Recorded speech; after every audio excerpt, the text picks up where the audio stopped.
হযরত আইয়ুব আনসারীর বাড়ির বারান্দায় ওই জায়গাটাই তৈরি হলো মসজিদে কুবা।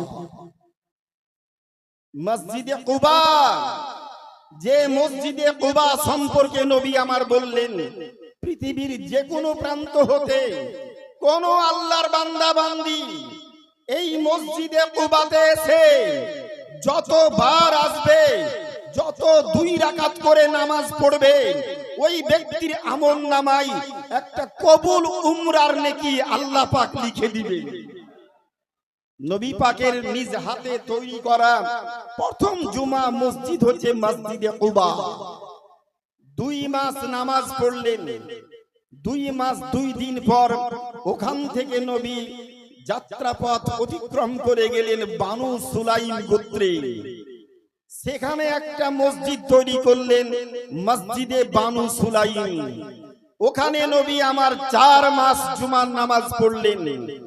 2 আর 4 6 মাস পর নবী পাক যেখানে আরাম করছেন বর্তমানে মসজিদে নববী, নবী পাক বলেছেন বাইতি ওয়া মিম্বারি ফাওয়া রিয়াজুল জান্নাহ, আমার ঘর আর এই মিম্বারের মধ্যবর্তী টোটাল জায়গাটা হচ্ছে জান্নাতের অংশ, জান্নাতের অংশ। মান সাল্লা রাকাতাইনে ফি মাকামে রিয়াজুল জান্নাহ, যেই ব্যক্তি 2 রাকাত রিয়াজুল জান্নাতে এসে নামাজ পড়লো, ওই ব্যক্তির ফা গুফিরা লাহু মা তাকাদ্দামা মিন যামবিকা ওয়া মা তাখার। নবী আমার বলেছেন ওই ব্যক্তির পূর্বের এবং পরের সব গুনাহকে আল্লাহ ক্ষমা করে দিবেন। আমার যেই জায়গাতে আমি রাসূল বাড়িতে থেকেছি আর যেই জায়গাতে দাঁড়িয়ে নামাজ পড়েছি, ওই জায়গাতে কোন আল্লাহর বান্দা এসে যদি 2 রাকাত নফল নামাজ পড়ে নেয়, ওই ব্যক্তির পূর্বে এবং পরের সব গুনাহকে আল্লাহ মাফ করে দিবেন। নারায়ে তাকবীর, নারায়ে রিসালাত, নারায়ে হায়দারি, নারায়ে হায়দারি, ঈদ মিলাদুন নবী। বান্দা গুনাহ করতে ভালোবাসে, এটা বান্দার অভ্যাস। আর স্রষ্টার আদর্শ হচ্ছে বান্দার গুনাহকে মাফ করা। বান্দার অভ্যাস গুনাহ করতে ভালোবাসা, বেশি বেশি করে গুনাহ করব, এটা আনন্দ খুশিতে গুনাহ করে বান্দা। আল্লাহর চরিত্র কি? বান্দা যত গুনাহ করবে, বান্দা যেমন গুনাহ করতে ভালোবাসে, আমি স্রষ্টা আল্লাহ বান্দার গুনাহকে মাফ করতে বেশি ভালোবাসি। শর্ত হচ্ছে বান্দা যদি আমার দিকে 1 কদম এগিয়ে আসে, আমি রহমতের নজরে আল্লাহ বান্দার দিকে 10 কদম এগিয়ে যাই। আর একবার মুহাব্বতে বলি সুবহানাল্লাহ। খুব মূল্যবান গুরুত্বপূর্ণ বক্তব্য হবে, আমি টু দি পয়েন্ট বক্তব্য রাখি। আমার বক্তব্যের মধ্যে একেবারে পরিষ্কার শব্দ, কোরআন হাদিস বিজ্ঞান দর্শন ইতিহাস ভূগোলের সাদৃশ্যতা বজায় রেখে আমি আলোচনা করি। খুব স্বল্প সময়ের আলোচনা, দীর্ঘমেয়াদী বক্তব্য রাখবো না। একটা সময়কাল গিয়েছে আমার, আমি কম করে 25 বছর ধরে কন্টিনিউ প্রত্যেকটা জালসার মঞ্চে 3 ঘন্টা 4 ঘন্টা বক্তব্য রেখেছি, দাঁড়িয়ে বসে বক্তব্য কোনো মঞ্চেই রাখিনি। আল্লাহর কাছে আরজ করেছিলাম, আল্লাহর কাছে আবেদন করেছিলাম। কে বলে আল্লাহ বান্দার দোয়াকে কবুল করেন না? আমি আলমগীর হোসেন বললি বান্দার প্রত্যেক দোয়াকে আল্লাহ কবুল করেন, কিন্তু চাবার মতো চাইতে হবে। অবশ্যই আল্লাহ বান্দার চাওয়া পাওয়া কবুল করবেন। আল্লাহ বলেছেন বাদউনি আস্তাজিবু লাকুম, বান্দা তোমরা আমার কাছে চাও, আমার নিকটে প্রার্থনা করো, আমার কাছে প্রেয়ার করো, আমি তোমাদের প্রত্যেকের প্রার্থনা দোয়াকে কবুল করি আমি আল্লাহ। কিন্তু চাবার মতো চাইতে হবে, তবেই তো আল্লাহ দেবেন। নাকি বলেন? যাবেন সকালবেলায় মালদহ, বাড়ি থেকে বের হলেন, এখান থেকে টোটো ধরলেন, আর মনে মনে ভাবছেন আল্লাহ মালদা যাচ্ছি, কালিয়াচক যাচ্ছি, রাস্তায় যদি 50,000 টাকা পড়ে পাই, 10,000 টাকা বাড়ি ফিরে এসে মসজিদকে দান করব, আর 40,000 টাকা খরচ করব মজা করে। কার মন বলে না? বাড়ি থেকে বের হলাম, কালিয়াচক মোড়ে যাব, 10 টাকা 10 টাকা ভাগ্যর টিকিট বিক্রি করছি। কার মন বলে না 10 টাকা দিয়ে টিকিট কাটবো, 1 নাম্বার পুরস্কারটা যেন আমার নামে আসে। মন বলে না, মন তো শুধু আমাদের বলে চঞ্চল মন, লোভী মন। মন হচ্ছে তিন রকমের মন: নফসে আম্মারা, নফসে লাওয়ামা, নফসে মুতমাইন্না।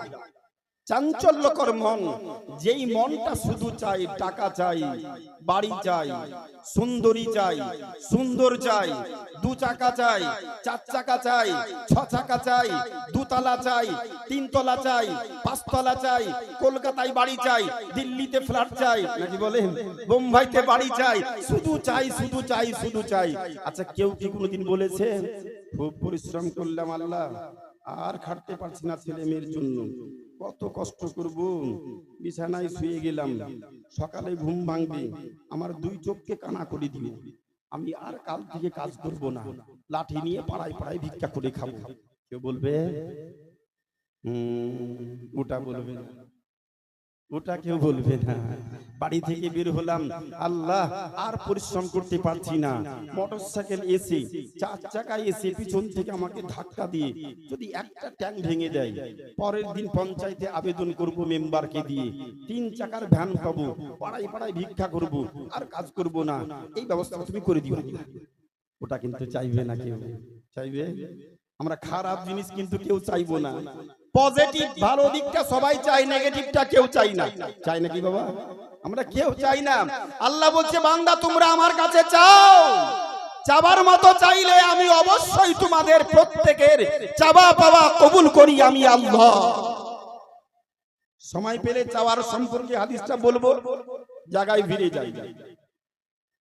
মনে বড় ইচ্ছা ছিল, আশা ছিল, আল্লাহর কাছে আরজ করেছিলাম, আল্লাহ দিন মজুর ঘরের ছেলে, বাবা হচ্ছে দিন মজুর করা লোক, পরিশ্রম করে বাবা মাদ্রাসায় ভর্তি করিয়েছিলেন পাগল বলে, ছোট অবস্থায় পাগল ছিলাম, মাদ্রাসায় ভর্তি করেছিলেন, বাপ মায়ের দোয়া, পীর মুর্শিদের শুভ দৃষ্টি, নিজের আপনার সংক্ষিপ্ত পরিশ্রমে জেনারেলে আপনার আরবিকে এবং মাদ্রাসা পড়াশোনা করে জেনারেলে মাধ্যমিক, উচ্চ মাধ্যমিক, BA, MA, BEd degree complete করে আজকে জিরো থেকে এত সম্মানে ভূষিত করেছো আল্লাহ। বাপ দিন মজুর করা লোক, আমাকে তুমি এত সম্মান দান করেছো, 4000 ছেলে মেয়ে যে স্কুলে, আর সেই স্কুলের আমাকে শিক্ষক তৈরি করেছো, মাস গেলে তো 80,000 টাকা বেতনটাও দিচ্ছ। আল্লাহ তুমি তো সব আশা মনে পূর্ণ করে দিয়েছো। মনে বড় আশা, অতদিন পর্যন্ত কোনো মঞ্চেই বসে বক্তব্য রাখবো না, যতদিন পর্যন্ত চামড়ার চোখ দিয়ে কাবা বাইতুল্লাহ দর্শন না করব, নবী রওজা শরীফ জিয়ারত না করব, ততদিন পর্যন্ত বসে কোনো মঞ্চেই বক্তব্য রাখবো না। আল্লাহ 2022 সালে ওই আশাটাও পূর্ণ করে দিয়েছেন। মনের আর কোনো আশা ইচ্ছা নাই। পৃথিবীতে একজন মানুষ আসার পর টাকা পয়সা, বাড়ি গাড়ি, দু চাকা চার চাকা, ছেলে মেয়ে, স্ত্রী সন্তান, যা যা দরকার আল্লাহ আমাকে ভরপুর দান করেছেন, আর কিছু প্রয়োজনটা নেই। শুধু সুন্নিয়াতের উপরে কায়েম দায়েম থেকে আহলে সুন্নাত ওয়াল জামাতের খিদমত করে, খাদিমানার কাজ করে এই জীবন যা আছে, যাতে ঈমান নিয়ে পার্থিব জগৎ ত্যাগ করি, এই তৌফিকটা আল্লাহ দান করেন। এটাই হচ্ছে আবেদন নিবেদন, অন্য কিছু আর চাই না। দ্বিতীয় নাম্বার যেই কথাটা বলতেছিলাম, সে মসজিদে নববী, নবী আমার মক্কাতে যাওয়ার পর 2খানা মসজিদ জুমা করলেন। তৃতীয় নাম্বার জুমা মসজিদ, যেখানে নবী আরাম করছেন, ফাঁকা জায়গা, উঁচু উঁচু জায়গা ছিল, ওই জায়গাকে সমতল করা হলো। আপনার অমুসলিমদের কবর ছিল, খ্রিস্টানদের কবর ছিল, গাছ পূজারীর কবর ছিল, চন্দ্র পূজারীর কবর ছিল, আপনার সূর্য পূজারীর কবর ছিল, আপনার ওই বিভিন্ন মূর্তি পূজারীর কবর ছিল। তাই নবী আমার বলেছিলেন, এই জায়গার যেই কবরগুলো, উঁচু উঁচু কবরগুলো আছে, এগুলাকে ভেঙে দাও, গুড়িয়ে দাও। আর ওই দলিলটাকে কিছু মৌলবি পড়ার পরে বলছে, নবী বলেছে উঁচু কবর রাখা যাবে না, সবগুলো গুড়িয়ে দাও। কার উঁচু কবর রাখা যাবে না? ওই ইহুদি নাসারা মূর্তি পূজারীদের উঁচু কবর রাখা যাবে না, এটা নবী বলেছেন। কিন্তু দলিলটা ভুল বুঝে পাবলিককে বোঝাচ্ছে কোনো উঁচু কবর করা যাবে না, কোনো পীরের মাজার মানা চলবে না, বলছে না। এক দলিলটা আর এক জায়গাতে ফিট করছি। আমার মূল বলার উদ্দেশ্য এই যে প্যান্ডেল স্টেজ, তারপরে বক্তব্য শুরু করব। নবী আমার মদিনার মসজিদে নববীতে আসরের নামাজ পড়ার পর 28 জন ব্যক্তি মজলিসে ডান দিকে বাম দিকে সালাম ফিরিয়ে নবী আমার সাহাবাই কেরামদের উদ্দেশ্যে দাঁড়িয়ে উনি উপদেশ বক্তব্য শুরু করলেন। জাজ্জিনু মাজালিসাকুম, হে আমার সাহাবাই কেরাম, তোমরা তোমাদের মজলিসকে সাজাও। সাহাবাই কেরামদের মধ্যে খুব বুদ্ধিমান সাহাবী যায়েদ বিন আরকাম রাদিয়াল্লাহু তাআলা আনহু উনি দাঁড়ালেন। কাইফা উযাজ্জিনু মাজালিসানা ইয়া রাসূলুল্লাহ, হে আল্লাহর রাসূল, আমরা আমাদের মজলিসকে কেমন করে সাজাবো? গরিবী এলাকা, আমাদের দেশে তো অত ভালো উন্নত কিছু জিনিস নাই, হঠাৎ করে আপনি মজলিস সাজাতে বলছেন কেন? আপনারা যে মজলিস সাজিয়েছেন দলিল দেওয়ার জন্য এই দলিলটা নিয়ে এসেছি। নবী পাক বললেন, জাজ্জিনু মাজালিসাকুম, তোমাদের মজলিসকে সাজাও। কি দিয়ে সাজাও? টাকা দিয়ে, পয়সা দিয়ে, কি দিয়ে সাজাও? আচ্ছা, তখনকার সময়ের যা ছিল সাহাবায়ে কেরাম তাই সাজিয়েছে। আজকের দিনে যা হয়েছে তা দিয়ে আমরা সাজাচ্ছি। আজ থেকে 30 বছর 40 বছর আগে আমাদের দেশে ছেলে মেয়ের বিয়ে হয়েছে তো।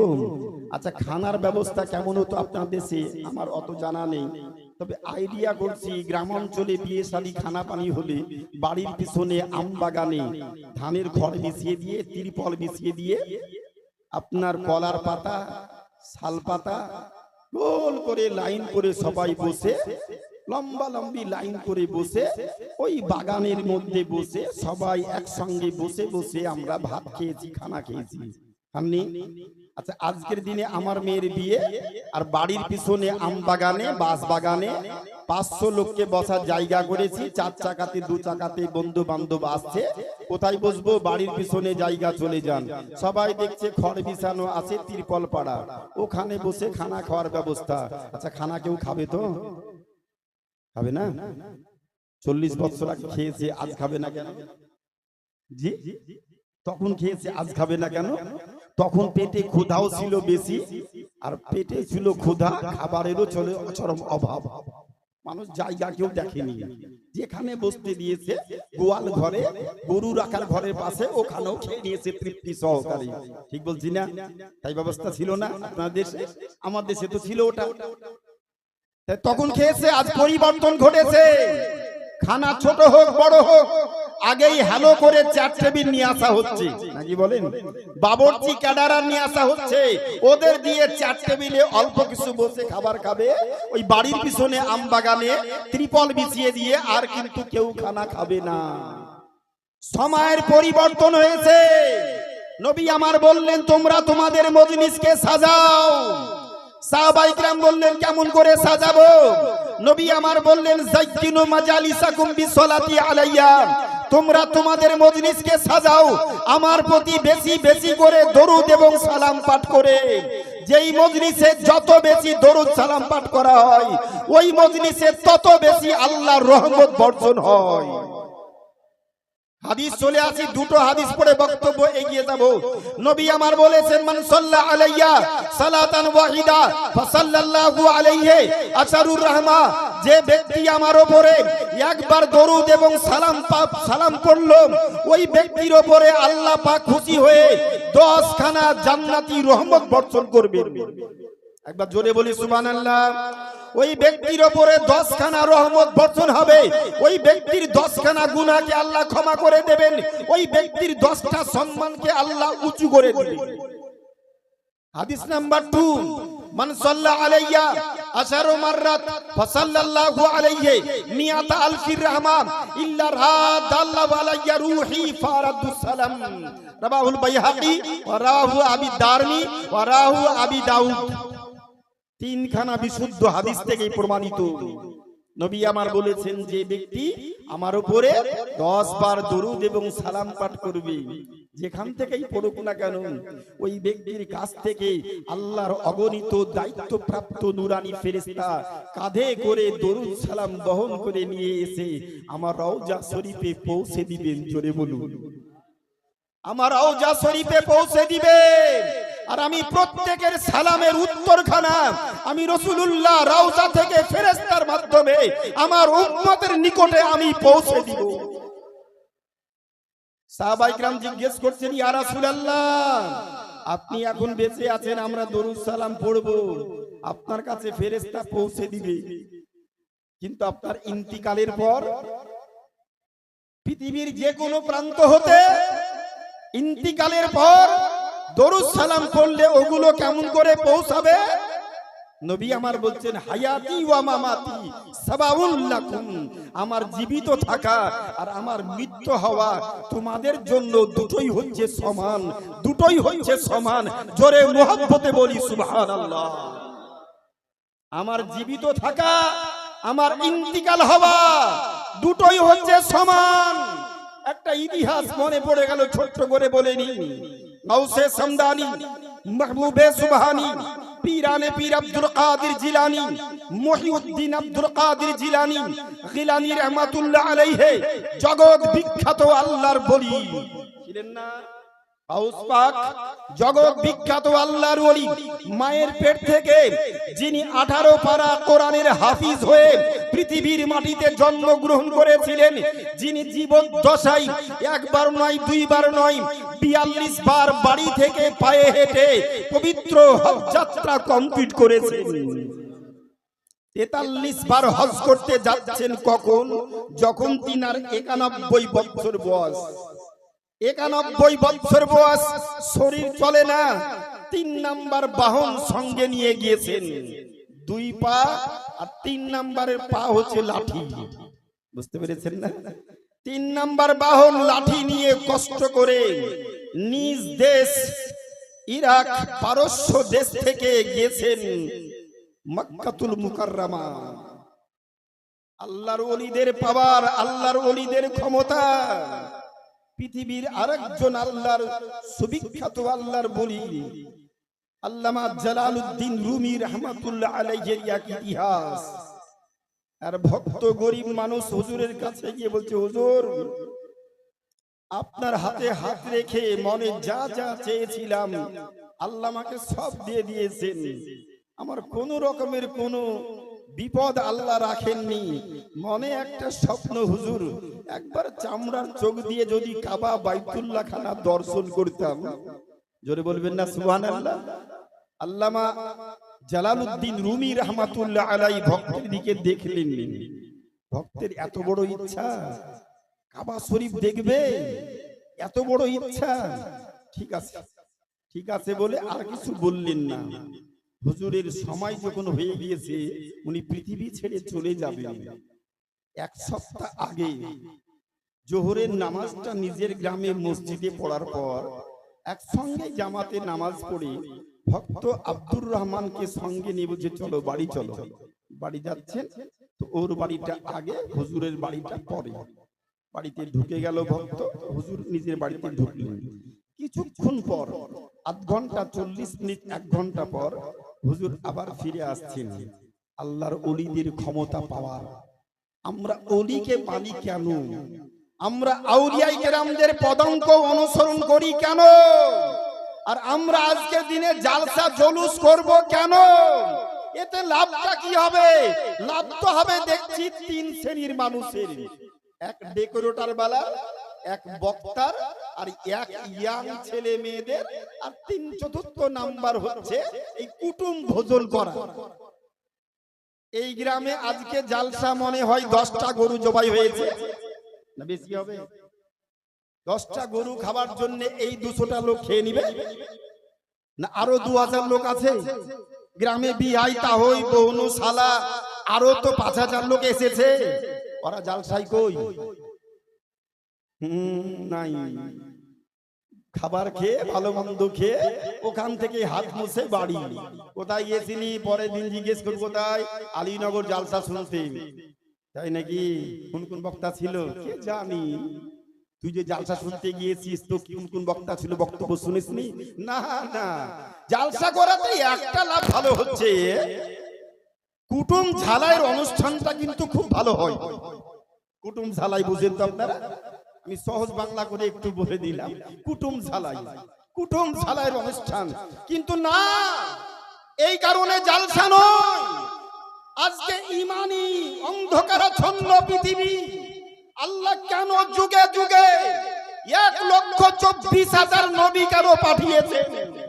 নবী একটা নবী হলে হতো না, বিশ্ব নবী তো একাই, যাকে তৈরি করার 14,000 বছর পূর্বে আল্লাহ বলছেন গোটা বিশ্ব জগৎকে পাহাড় পর্বত তৈরি করার 14,000 বছর পূর্বে আমি আল্লাহ নিজে গোপন ছিলাম, অতি গোপন ছিলাম।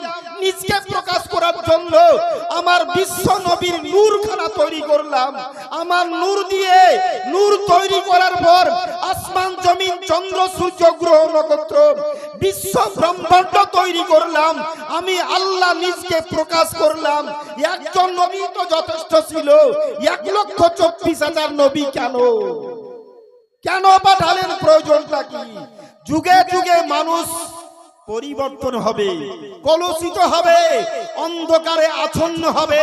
বিভিন্ন সময় বিভিন্ন ধরনের ধর্মীয় ভাইরাস, আবহাওয়াজনিত ভাইরাস, কখনো করোনা ভাইরাস, কখনো ম্যালেরিয়া ভাইরাস, কখনো ডায়রিয়া ভাইরাস, কখনো আপনার ওই প্লেগ মহামারী, কখনো আপনার প্লেগ মহামারী।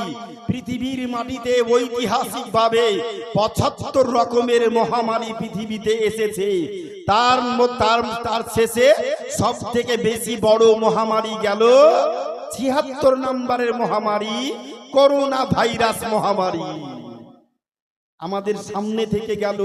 ওই ইতিহাসটা বলবো না। জালসা আমরা কেন করব? শুধু খরচ করার জন্য না। এই যে গত বছর থেকে আজ পর্যন্ত এই গ্রামে ধর্মীয় ভাইরাস, 14 গোষ্ঠী হানাফি মোবাইল দেখে মাদ্রাসায় জীবনে ভর্তি না হয়ে মোবাইল দেখে বলছে সহি হাদিসে লেখা আছে এর বেশি হাত তুলবো না, এখানে হাত বাঁধবো। কেউ বলছে এখানে হাত বাঁধছে, কেউ এখানে, কেউ এখানে, আবার কাউকে দেখছি টুটিকে চেপে ধরছে। আলহামদুলিল্লাহ রাব্বিল আলামিন। কাবা শরীফে গিয়ে দেখলাম একজন লোককে দেখলাম কোমর থেকে হাত তুললো, দৌড়তে দৌড়তে মসজিদে গেল, এই হাত খানকে এর বেশি উঠালো না, এই মাপ। আমরা কেউ এই পর্যন্ত, কেউ এই পর্যন্ত, নাকি বলেন? আমাদের দেশে কেউ এই পর্যন্ত, কেউ এই পর্যন্ত। আমি 16 মাইল বলে বৈষ্ণবনগর পাশাপাশি একটা জায়গা আছে, ওখানে একটা ওইরকম মিক্সচার মসজিদ আছে। আমি জানি না, নামাজ পড়তে ঢুকে গিয়েছি, অনেকদিন আগের কথা বলছি। আমি এই পর্যন্ত হাত তুলছি, 2 রাকাত নামাজ পড়ার পর আমাকে বলছে হুজুর আমাদের মসজিদে এর বেশি আমরা হাত তুলি না, আপনি এই পর্যন্ত তুলছেন, আপনাকে দেখে ছেলেরা ভুল শিক্ষা পাবে নাকি? আমি বললাম যে আপনি মৌলবি না আলেম? বলছে অল্প কিছু জানি। আচ্ছা এই পর্যন্ত হাত তোলার হাদিসটা সহি তো? বলে একেবারে পাকা সহি। এই পর্যন্ত হাদিসটা সহি? বলছে থামেন, ইমাম সাহেবকে জিজ্ঞেস করি। ইমাম সাহেবকে ডাকলো, ইমাম সাহেব দেখেন তো কি বলছে মৌলবি সাহেবটা। এই পর্যন্ত হাদিসটা সহি না? বলছে হ্যাঁ সহি। আচ্ছা এই পর্যন্ত হাদিসটা সহি না? ইমাম সাহেব বলছে দুটোই সহি, এটাও সহি এটাও সহি। আমি ইমাম সাহেবকে বললাম আচ্ছা দুটো যদি সহি হয় আপনি একটা পালন করছেন, আর একটাকে বাদ দেওয়ার অধিকার আপনাকে কে দিল? যখনই ধমক দিয়েছি একবারে থতমত খেয়ে বলছে হুজুর তাই একটা সহি, আবার একটা সহি মানে? আপনি এখনই বললেন আপনার 3 জন মুসল্লির সামনে, মুক্তাদির সামনে, এটাও সহি এটাও সহি, তো আপনি একটা সহি পালন করবেন আর একটাকে পালন করবেন না, এই অধিকার আপনাকে কে দিল? হ্যাঁ বলছে হুজুর আপনি ধমক দিচ্ছেন তাই, দুটাই সহি, আমরা একটা পালন করি আপনারা আরেকটা পালন করেন। হলো না, মিথ্যা কথা। আমরা যারা সুন্নি হানাফি ব্যক্তি আমরা দুটোই পালন করি, আমরা হাদিসের খেলাফি কাজ করি না। আর যারা আপনারা হাদিস পালন করেন না অথচ নিজকে আহলে হাদিস বলেন। বুঝতে পেরেছেন না? তো বলছি কেমন করে বুঝতে পারলাম না। আমি বললাম আল্লাহু আকবার। আমরা যারা সুন্নি হানাফি পীরপন্থী আলিম ওলামা, আমরা যখন তাকবীর তারিমা পড়ি আমাদের হাতটা এখান থেকে হাতটা যায় এদিক দিয়ে, এখান দিয়ে হাতটা গিয়ে এখানে উঠে। আমরা কেউ বলি না আল্লাহু আকবার, বলি নাকি আল্লাহু আকবার, কেউ বলি নাকি? আমরা এখান থেকে হাতটা নিয়ে যাই, আমাদের ইটাও হয়ে যায় এটাও হয়ে যায়। তা আপনি একটা পালন করছেন, এটা বাদ দেওয়ার অধিকার কে দিল? ইলা রাফায়ে শাহমাতে উজনাইহে, ইলা শাহমাতে উজনাইহে, কানের লৌ পর্যন্ত হাত তুলতে হবে সহি হাদিসে 22 খানা হাদিস আছে এর উপরে। আর কাঁধ পর্যন্ত হাত তুলতে হবে মাত্র 5 খানা হাদিস আছে, 5 খানা হাদিসও সহি, এই 22 খানা হাদিসও সহি। এটা হচ্ছে বিটি ছেলের জন্য, এটা বেটা ছেলের জন্য। এই টুকটা পড়েননি আপনারা, জোরে বলুন সুবহানাল্লাহ। ও কোনো কথা না বলে আপনি যেমন যাই করেন, তবে আর এরপর আমাদের মসজিদে নামাজ পড়তে আসেন না। আমি ঠিক আছে আসবো না, ও জানেন আমার বাড়ি, আমার দরকারও নাই তোমার মসজিদে নামাজ পড়তে আসে, নাকি বলেন? কিন্তু আমার দলিল আমি ঠিক দিয়ে বেরিয়ে চলে আসলাম। দেখছি পরবর্তীতে জালসা শুনতে গিয়েছে ওই কেবিএস মাদ্রাসা, ও জালসা শুনতে গিয়েছে, ঘরে আমাকে ডেকে বলছে, হুজুর আপনি আমাদের মসজিদে আসরের নামাজ পড়লেন না? যে হ্যাঁ, খুব ভালো মানুষ। আমি কে বললাম আপনাকে আমি ভালো মানুষ? আপনি আমাকে চেনেন? আমি কত যে জিলাপির মতো সোজা, আপনি আমাকে চিনেন না? বলছেন না না আপনি ভালো মানুষ, আপনি আমার ঘুম ভাঙিয়েছেন হুজুর, আমার ঘুম ভাঙিয়েছেন। কেমন ঘুম ভাঙিয়েছেন? বলে আপনি ঘুম ভাঙিয়েছেন আর বলবো না, আপনি কিন্তু দারুণ কথা বলেছেন, ওটা কিন্তু ভালো আমি খেয়াল করিনি। আসলে হাদিস দুটোই ঠিক, আপনারা যে দুটো পালন করেন ওটা বুঝতেই পারিনি, এখন বুঝতে পারছি আপনারা দুটোই পালন করেন। আমাদের একটু হয়তো ভুল আছে, ভালো করে একটু দেখতে হবে। আমি ভালো করে দেখবেন, আপনাদের অবশ্যই ভুল আছে, আপনারা ভুলটা পারলে সংশোধন করে নেবেন। বলা বাহুল্য বাবা জীবন যে কথাটা বলতেছিলাম, মসজিদে নববীর প্রেক্ষাপটে এই যে দলিলটা দিতে শুরু করেছি, এই যে দরুদ শরীফ খানা, নবী আমার বললেন যে ব্যক্তি আমার উপরে 10 বার দরুদ এবং সালাম পাঠ করবে, পৃথিবীর যে কোনো প্রান্ত থেকে পড়ুক না কেন, আমার জীবদ্দশায় ইন্তিকালের পর সাহাবায়ে কেরাম আরজ করলেন, ইয়া রাসূলুল্লাহ আপনার জীবিত আর ইন্তিকাল দুই অবস্থায় আমরা কি সালাম দিলে সালাম হাজির হবে? ওই কথাটা বলতে গিয়ে একটা ঘটনা আমি নিয়ে আসছিলাম। কি ঘটনা? আল্লামা জালালউদ্দিন রুমি রাহমাতুল্লাহ কথা বলছিলাম না? আল্লামা জালালউদ্দিন রুমি রাহমাতুল্লাহ আলাইহির ভক্তকে নিয়ে হুজুর নামাজ পড়ে বাড়ি গেলেন, চট করে আবার আধ ঘন্টা পরে এসে বলছেন, আব্দুর রহমান জি হুজুর, আব্দুর রহমান জি হুজুর, এই তাড়াতাড়ি বাড়ি থেকে বের হও। কি ব্যাপার হুজুর ডাকছেন কেন? একটা ব্যাগ নাও, কিছু টাকা নাও, ভালো লুঙ্গিটা পরো, ভালো জামাটা পরো, আর কিছু টাকা পয়সা নাও, আর একটা ব্যাগ নাও। আব্দুর রহমান বলছে, হুজুরের বয়স তো 75 হলো, মনে হয় ব্রেনে আর কাজ করছে না, এখনই তো হরির নামাজ পড়ে আসলাম, আবার বলছে হুজুর জামাতে নামাজ পড়তে হবে, তাড়াতাড়ি করো, দেরি করো না। আধ ঘন্টা পরে জামাত মানে, কিন্তু হুজুর যখন ডাকছে আর কি দেরি করা যায়? আব্দুর রহমান হুজুরের কথা শুনে ব্যাগ নিয়ে টাকা নিয়ে উনি পিছন পিছন হাজির। হুজুরের যাওয়ার কথা পশ্চিম দিক, আপনার বাড়ি থেকে মসজিদটা হচ্ছে উত্তর দিকে, আর হুজুর যাচ্ছেন আপনার দক্ষিণ দিকে, উল্টো পথে। 5টা বাড়ির পরে ফাঁকা মরুভূমি মাঠ, হুজুর এগিয়ে যাচ্ছেন, ভক্ত পিছন পিছন। ভক্ত মনে মনে ভাবছে মাথা খারাপ হয়েছে পীর সাহেবের, এদিকে কোনো গ্রাম নাই, ফাঁকা মাঠ, আর ওদিকে যাচ্ছেন কেন, ওদিকে যাচ্ছেন কেন? একটু পর বলছে, হুজুর পা আমার আর উঠে না, আমি এগোতে পারছি না, আপনি যান একাই। হুজুর আল্লামা জালালউদ্দিন রুমি রাহমাতুল্লাহ আলাইহি ভক্তের দিকে তাকিয়ে বলছে, এ বাবা, এ বাবা তোর পা উঠে না, চোখ বন্ধ কর। চোখখানা বন্ধ করেছি, একবারে 2 মিনিটের জন্য কথাটা বলছি, বেশি লম্বা ইতিহাস বলবো না। এই চোখ বন্ধ কর। চোখ বন্ধ করেছে, করার পরে বলছে, এই আমার দিকে তাকিয়ে, আমার দিকে খেয়াল করে, সোজা করে চোখ বন্ধ করে নিজের কদমটা তুলে 10 কদম ছুটে আয়। সমতল জায়গা, হুজুরকে সামনে দেখে নিয়ে চোখটা বন্ধ করে আব্দুর রহমান বলছে, আমি 10 কদম পা তুলে এগিয়েছি, আর 9 কদমের পরে 10 কদমে সবে পা পড়েছে। আর হুজুর বলছে, এই থাম, এখনই হোঁচট খেয়ে মরবি। যখনই থাম বলেছে থেমে গেলাম, চোখটা খুলে দেখি আমি কাবা শরীফের বারান্দাতে হাজির, সামনে কাবা বাইতুল্লাহ, জোরে মুহাব্বতে বলা যাবে না সুবহানাল্লাহ? আব্দুর রহমানের স্বপ্ন, হুজুর গরিব মানুষ, আপনার হাতে হাত রেখেছি, বায়াত গ্রহণ করেছি মনের ইচ্ছা আশা পূরণ করার জন্য, কিন্তু পীর যদি কামিল হয়, কামিল পীরের পদাঙ্ক অনুসরণ করলে ইহ জগৎ পর জগতে সুখ স্বাচ্ছন্দ্য নেমে আসবে। কিন্তু পীর যদি হয় ভণ্ড লম্পট, যতই বিমানে চাপুক না কেন, যতই ট্রেনে জাহাজে চাপুক না কেন, যতই কিছু কারামত দেখাক না কেন, যদি ভণ্ড লম্পট হয়, সিলসিলা যদি কাটাউট হয়, ওই পীরের হাতে হাত রেখে পীরই তো বাঁচবে না, তো মুরিদকে কেমন করে বাঁচাবে? জি হাজরাত, আমি কামেল পীরের বিরোধিতা করি না, কিন্তু বাতিল পীরের পক্ষে আমরা থাকার লোক নই। সর্বোপরি আপনার কাছে আরজ করছিলাম, আব্দুর রহমানের মনের আশা পূর্ণ। হুজুর, শেষবারের মতো ইচ্ছা, যদি একবার কাবাখানা দেখতে পেতাম। গরিব মানুষ, নসিব টাকা থাকলেই হজ নসিব হবে না, হবে? আর টাকা কারো নাই, দেখা যাচ্ছে এমন কিছু ঘটনা ঘটে যাচ্ছে, একটা গরিব মানুষ রিক্সা চালক, সেও চলে গিয়েছে কাবা, সেও চলে গিয়েছে কাবা। তার পিছনে একটা গুরুত্বপূর্ণ কাহিনী আছে, খাসাইসে কুবরা আল মাকাসিদুল হাসানা, 1000 বছরের পুরাতন একটা হাদিসের বই। ওই বইয়ের ভিতরে আল্লামা আব্দুর রহমান সাখাবী রাহমাতুল্লাহ আলাইহি একটা হাদিস বর্ণনা করেছেন। কি হাদিস? হযরত ইব্রাহিম পয়গম্বর আলাইহিস সালাম কাবা শরীফ চতুর্থবার সংস্কার কমপ্লিট করার পর চতুর্দিকে পাহাড়, কাবা এমন জায়গায় অবস্থিত, বাপ আমি আগে ভাবতাম মনে হয় ফাঁকা জায়গার উপরে কাবা, সমতলের মধ্যে কাবা, গিয়ে দেখলাম উল্টো, চতুর্দিকে বড় বড় পাহাড়, আর পাহাড়ের মধ্যে হচ্ছে কাবা বাইতুল্লাহ।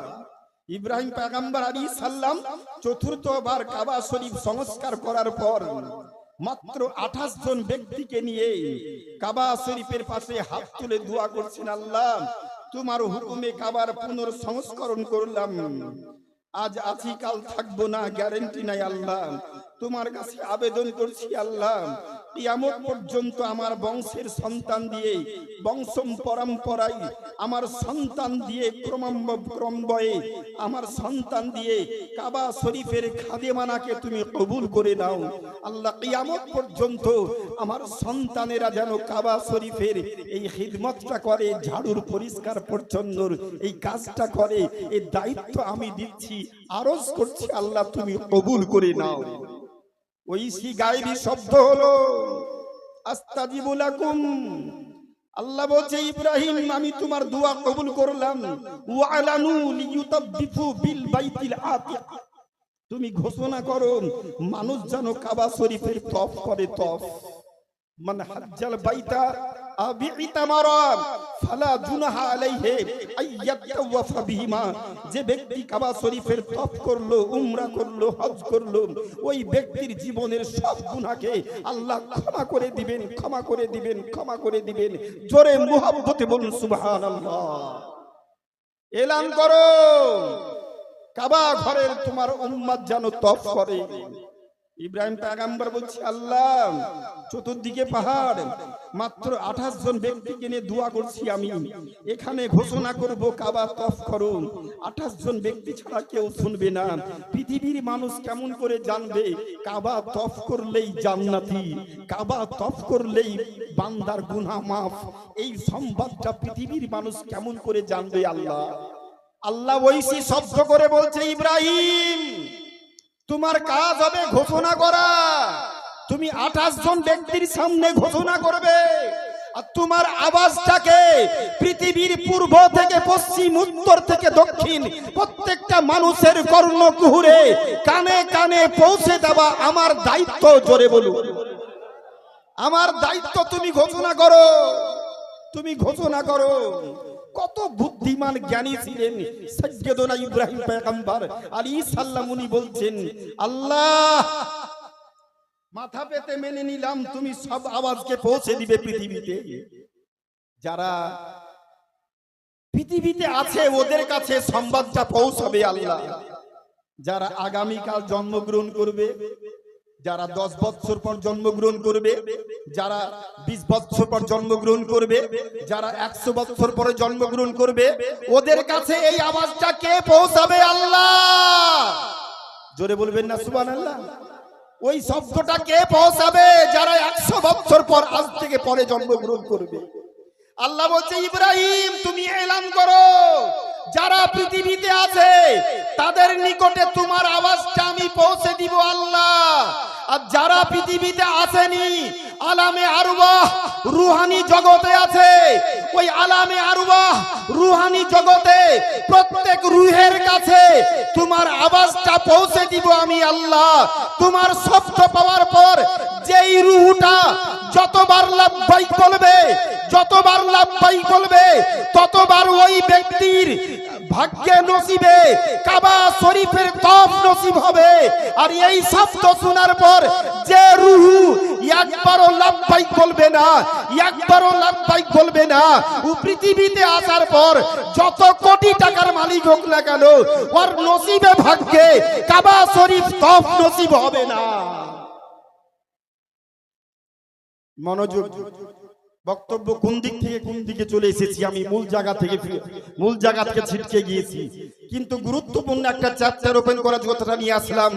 আমার জালালউদ্দিন সিউতির কথাটা আপনার বললাম, ভক্তকে যে মুহূর্তের মধ্যে আল্লাহর বলি পারস্য দেশ থেকে ভক্তের মনের আশা পূর্ণ করার জন্য মুহূর্তের জন্য 10 সেকেন্ডের জন্য 10 কদমের মাথায় মিশর থেকে কাবা শরীফ পৌঁছে দেন, তিনার নাম হচ্ছে কামিল মুকাম্মাল আল্লাহর বলি আল্লামা জালালউদ্দিন রুমি রাহমাতুল্লাহ আলাইহি, যিনি জীবদ্দশায় স্বপ্ন যোগে আল্লাহকে 75 বার দর্শন করেছেন। জোরে বলুন,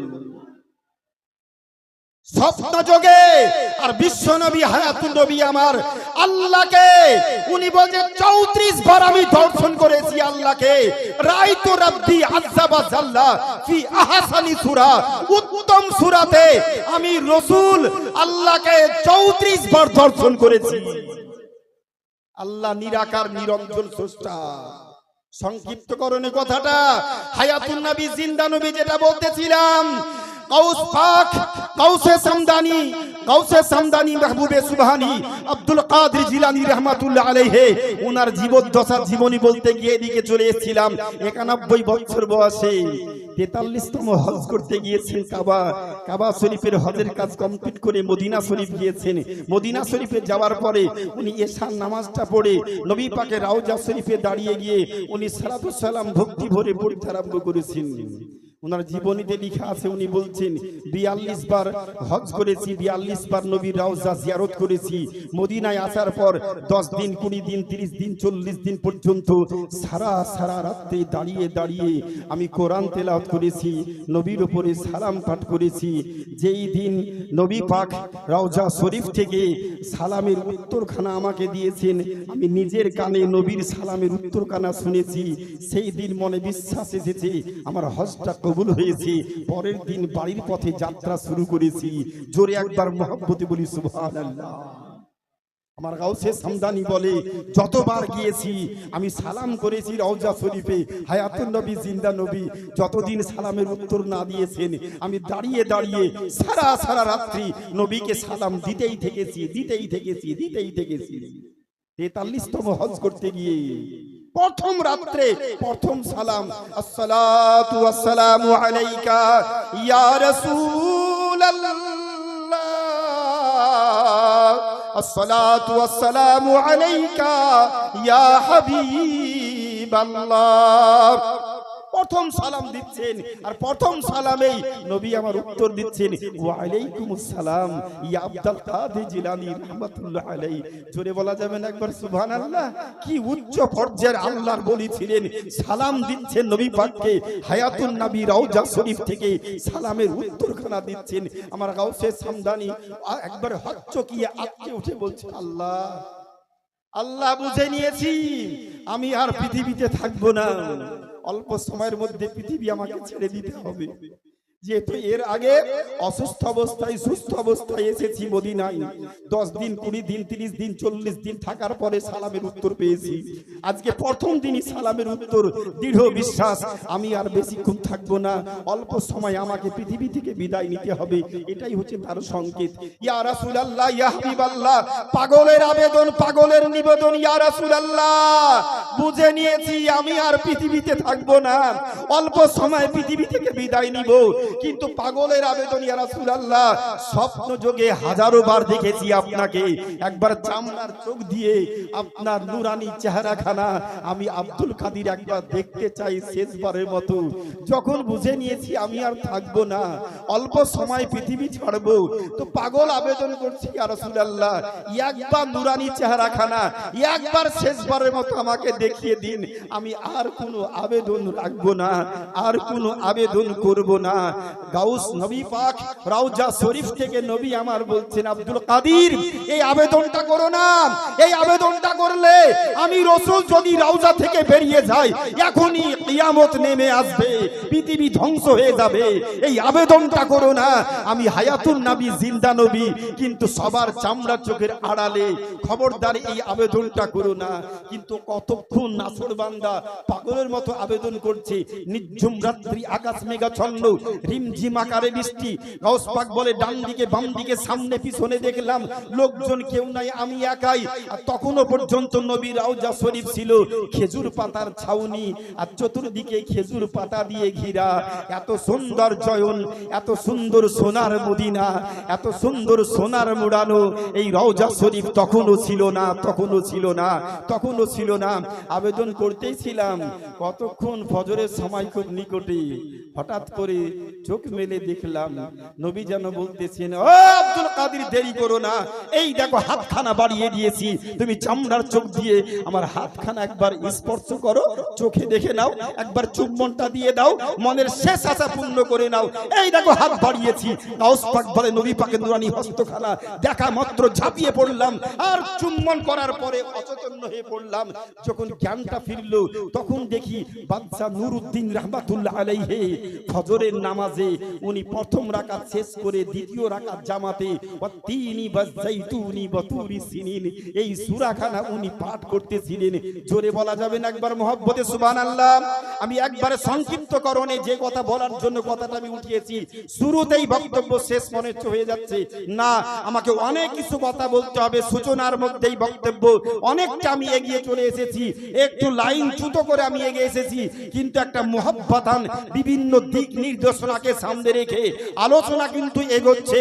আমি আলোপাথারি আলোচনা, কোরআন হাদিস বহির্ভূত কথা কোনো মঞ্চেই বলি না, গল্পের মধ্যেই শিক্ষামূলক জ্ঞানমূলক কথা আমার সাধ্যমতো যতটা পারি ততটা আমি দেওয়ার চেষ্টা করি মানুষের মধ্যে। আমি ব্যক্তিগতভাবে ব্যবসায়িক ব্যক্তি নই যে নিজকে প্রচার প্রসারের জন্য এখানে আছি নাই। আপনি মন চাইলে ডাকবেন, মন না চাইলে ডাকবেন না। আমি ব্যবসায়িক নই, আপনাকে ডাকতেই হবে। আমি খুব সুন্দর বলবো তবেই ডাকবে, না সুন্দর আমার দায়িত্ব না, ভালো খারাপ আমার না। আল্লাহ যেমন করে বলে নিবেন তেমন করে বলবে বক্তাগণ। নিজের মতো করে কোনো বক্তা কোনো মঞ্চে কেউ বলতে পারে না। সংক্ষিপ্তকরণে বক্তব্যের সূচনার মধ্যে আমি শুরু করেছিলাম, আল্লাহ নবী বলেছেন জাজ্জিনু মাজালিসাকুম, তোমরা তোমাদের মজলিসকে সাজাও। আমরা এই মজলিসের সৌন্দর্যায়ন এই আলীনগর হাজীনগর গ্রামবাসী যে করেছে, এই দলিল থেকে প্রমাণিত হয় 1500 বছর পূর্বে নবী সাজাতে বলেছেন, আমরাও আজকে সাজিয়েছি। যত টাকা খরচ করে প্যান্ডেল করে জালসা করুন না কারো, ওই দলিলেই প্যান্ডেল করে জালসা করা যাই। নবী পাক বলেছেন বেশি বেশি দরুদ সালাম পাঠ করো। একবার মুহাব্বতে এই সবার সৌন্দর্যায়ন নবীর হাদিসকে সামনে রেখে মুহাব্বতে দরুদ শরীফ পড়ি, তারপরে বক্তব্য এগিয়ে করি, সূচনা করি। আল্লাহুম্মা سيدنا مولانا محمد وعلى آل سيدنا مولانا محمد صلى الله عليه وسلم।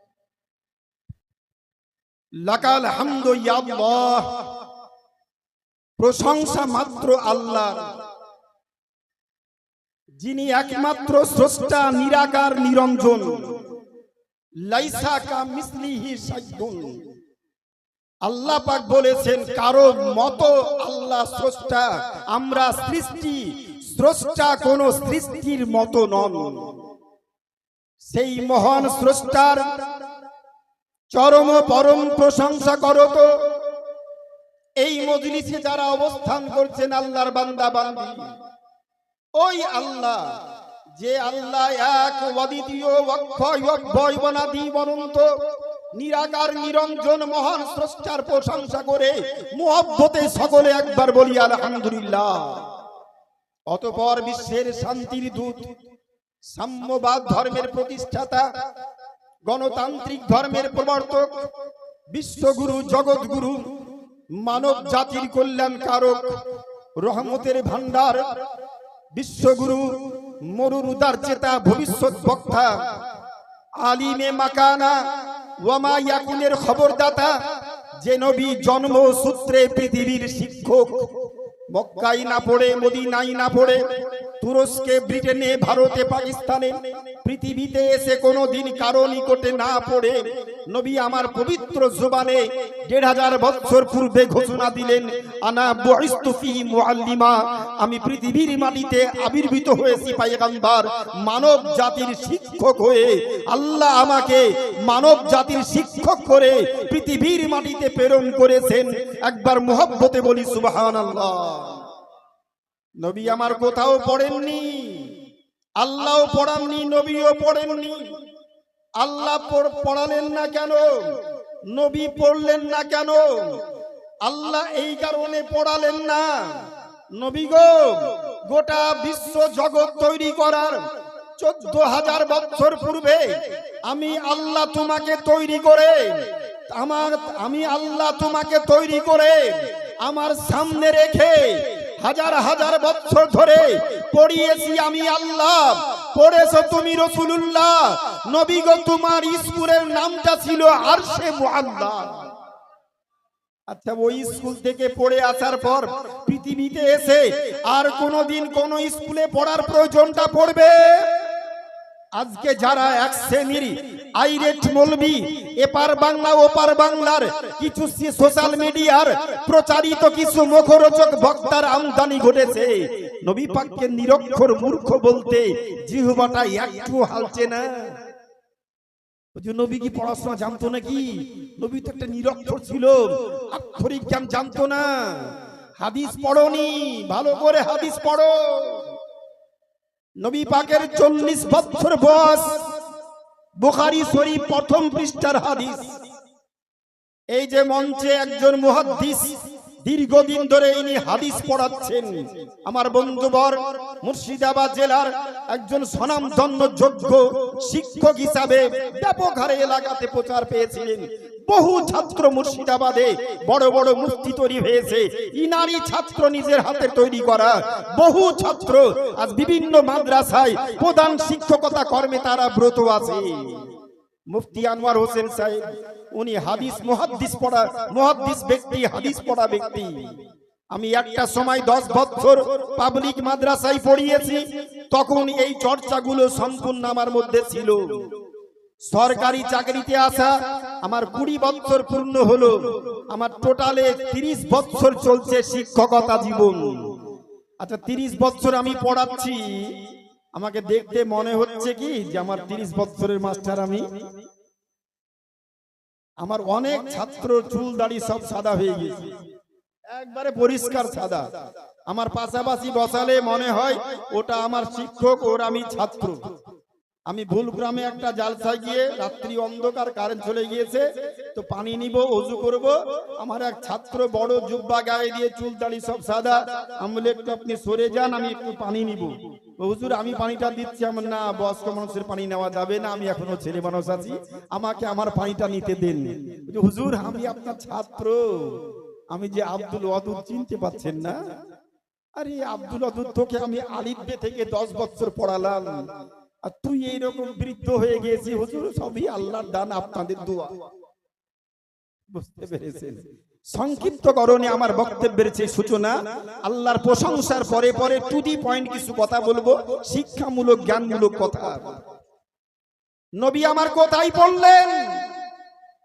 আল্লাহ বলছে, নবী গো কুন্ত কানজান মাখফিয়া। নবী আমার পবিত্র জবানে বলেছেন একটা মূল্যবান কথা, খেয়াল করবেন আমার দিকে। আজ থেকে ১৪ নবী পাক পৃথিবীতে আসার ১৪০০ বছর পূর্বে না, আদম পয়গম্বরকে তৈরি করারও 1400 বছর পূর্বে। নবীর সৃষ্টি কবে, নবীর জন্ম কবে, অনেক ভুইফোড় বাংলাভাষী লেখক লিখছে 40 বছর বয়সে নবী নবুয়ত লাভ করেছে। কত সুন্দর করে লিখে দিয়েছে, নবুয়ত লাভ করেছে 40 বছর বয়সে। নবী পাককে জিজ্ঞেস করা হলো, আপনি কবে থেকে নবী ইয়া রাসূলুল্লাহ? আপনি কবে থেকে নবী? নবী আমার পবিত্র জবানে বলছেন, কুনতু নাবিয়্যাও ওয়া আদামু বাইনা রূহি ওয়া জাসাদি। আমি ওই সময়তে নবী ছিলাম যখন সাইয়্যিদুনা আদম পয়গম্বরের পুতুল তৈরি করা হয়নি। মাটি মাটির জায়গায়, পানি পানির জায়গায়, মাটি পানি একত্রিত করে আদম পয়গম্বরের মাটির পুতুলের স্ট্রাকচার তৈরি করা হয়নি। আমি তখনও নবী ছিলাম। নবীর সৃষ্টি সবার আগে, নবীর আগমন সব শেষে। নবী আমার পবিত্র জবানে একটা হাদিস বলছেন, হাদিসে কুদসি, যে হাদিসের মূল বর্ণনাকারী হন আল্লাহ আর প্রচার প্রসারক হচ্ছেন রাসূলুল্লাহ। মূল বাণী আল্লাহর আর বর্ণনাকারী হচ্ছেন রাসূলুল্লাহ। হাদিসে কুদসির মধ্যে এসেছে, নবী আমার বলেন, কুনতু কানজান মাখফিয়া। আল্লাহ বলেছেন, আমি অতি গোপন ছিলাম, আমি অতি গুপ্ত ধন ছিলাম। কুনতু কানজান মাখফিয়া, আমি অতি গুপ্ত ধন ছিলাম। নবী বলছে আল্লাহর বাণী, পৃথিবী তৈরি করার 14,000 বছর পূর্বের কথা বলছি। কুনতু কানজান মাখফিয়া, আমি অতি গুপ্ত ধন ছিলাম। ফাহাবাতু আন আরাফা, ইচ্ছা করলাম নিজকে প্রকাশ করব। এই মালদা না, মুর্শিদাবাদ না, নদিয়া জেলার চাপড়া বলে একটা জায়গা, আমি সেখানে স্টেজে গিয়েছি। ভুলক্রমে ওরাও জিয়াফত করেছে, আমিও ভুলবশত সেখানে চলে গিয়েছি। ওখানে গিয়ে দেখছি সবাই হচ্ছে এই রকম হাত বাঁধা লোক আর এক হাতে মুসাফা, আর আমি একাই হচ্ছে নাভির নিচে হাত বাঁধা লোক। ওরাও ভুলবশত জিয়াফত করেছে আর আমিও ভুল গ্রামে চলে গিয়েছি। জিজ্ঞেস করেছি, ভাই আপনারা মিরাজ সালাম করেন? ওটা না করলে কি মুসলমান থাকে? অবশ্যই করি আমরা। আমি ভাবলাম তাহলে আমাদেরই লোক। আমি চলে গেছি জিয়াফতে। স্টেজে যাওয়ার পরে একবারে কেবল মঞ্চে উঠবো, আমার পাগড়ি জুব্বা দেখে একটা আগে মৌলবি বলছে, পাগড়ি জুব্বা মৌলবি থেকে সাবধানেরা দেশটাকে শেষ করে দিল। আল্লাহ, কোন জায়গাতে পড়লাম? নবীর সুন্নাত পাগড়ি জুব্বা হচ্ছে নবী পাকের সুন্নাত। এ কোন দেশের মুসলমানেরা পাগড়ি জুব্বার উপরে এত রাগ? আমি স্টেজে উঠলাম, দেখছি স্টেজে যত আলেম মৌলবি বসে আছে সবাই জুতো মোজা পায়ে দিয়ে আছে। আমি নবীর মজলিস স্টেজ, আর এই নবীর স্টেজে জুতো মোজা পায়ে দিয়ে ই কোন বেদবের দলেরা? আমাকে সভাপতি বলছে, হুজুর হাদিস কোরআনের বাইরে বক্তব্য একটাও রাখবেন না। 3 বার বলা হলো। 4th নাম্বারে বললাম হাদিস কোরআনের বাইরে কোনো বক্তব্য রাখবো না। মাইকটা এখনো ধরিনি, অন্যজন বক্তব্য রাখছে। ওকে বলেন না, ও কি হাদিস কোরআনের পক্ষে কথা বলছে? সব যে ভুলভাল কথা বলছে, ও যা বলছে বলুক, আপনি হাদিস কোরআনের বাইরে একটাও কথা বলবেন না। মানে দোষটা হবে আমার, ওর কোনো দোষ নাই। সবে মাইক ছেড়েছে, অমনি মাইকটা ধরে নিয়ে আমি বলছি, আমার পূর্বের বক্তা 5 মিনিট থেমে যাবে, তারপরে আপনি এখান থেকে যাবে। সভাপতি সাহেব আমার নামটা প্রচার করেন। সভাপতি রেগে গিয়ে বলছে, আপনি আমার বিনা অনুমতিতে যখন মাইকটা ধরেছেন, আপনি নিজে নিজে নামটা প্রচার করে নিজেই বক্তব্য শুরু করেন, আপনার নামটাও প্রচার করতে পারবো না, আর আমি কিছু বলবো না। মানে খুব রাগা লেগেছে আমার উপরে, বুঝতে পেরেছেন না? চরম রাগা লেগেছে। আপনার নামটাই প্রচার করব না, আপনি বিনা অনুমতিতে মাইক ধরেছেন কেন? আমি তো পূর্বের বক্তাকে শুধু সতর্ক করার জন্য বলেছি একটু থেমে যাবেন। আমার নাম বলবেন না? না বলবো না। একটা কাগজ নিয়ে, হুজুর এই দলিলটা দেওয়ার পরে বক্তব্য শুরু করবেন, মানে আমাকে বক্তব্য রাখতে দিবে না। একবারে শক্ত পরিকল্পনা। কি দলিল গো? কাগজটা দেখে দেখছি, ইয়া নবী সালামু আলাইকা, ইয়া রাসূল সালামু আলাইকা, ইয়া হাবিব সালামু আলাইকা, সালাওয়াতুল্লাহ আলাইকা। এই দলিলটা কোন জায়গাতে লেখা আছে একটু বলবেন, তারপরে বক্তব্য শুরু করবেন। আমি বললাম, আমি তো এখনো বলিনি, আমি দলিল দেব কেন? বললে দলিল দিতাম। ভাই আমি তো বলিনি তো, আমি দলিল দিব কেন? বলছে না, দলিলটা দিবেন তারপরে শুরু করবেন। মানে শুরুর মধ্যেই গন্ডগোল। আল্লাহর রহমত, পীর মুর্শিদকে স্মরণ করলাম। আমি বললাম আপনারা আলু বেগুন পটল মূলো দেশের মানুষ কেউ খান? পাবলিক বলছে সবাই খায়। সবাই খান তো? সবাই খায়। হাত তুলে বলেন তো, সব হাত তুলে বলছে খাই। আলেম ওলামা যারা ছিল স্টেজে, আমরা আপনারা সবাই আলু বেগুন পটল মূলো ধনে পাতা কচুর শাক খান তো? বলছে হ্যাঁ খাই। সবাই খান তো?